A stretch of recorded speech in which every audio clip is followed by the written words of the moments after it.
अस्सलाम वालेकुम गाइस। हाँ जी, की हाल चाल थोड़ा? उम्मीद करती है सब खैरियत में होंगे। अलहमदुलिल्लाह मैं भी खैरियत हाँ।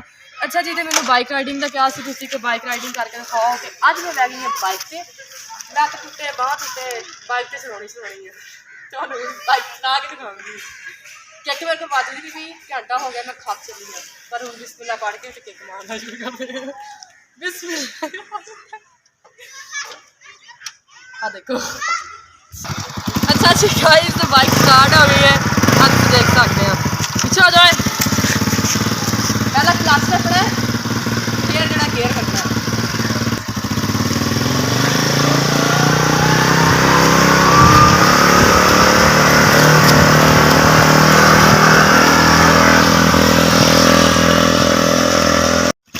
अच्छा जी,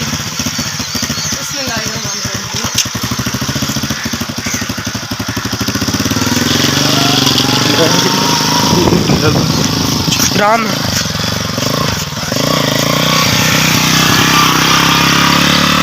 दूजा।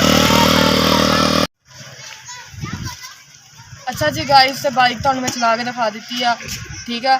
तो किदा लगे तो मेरा व्लॉग? उम्मीद करती है सबको अच्छा लगे होगा। सब ने कमेंट बॉक्स में दसना, ठीक है। तो मिलते हैं अगले व्लॉग। अल्लाह हाफिज़।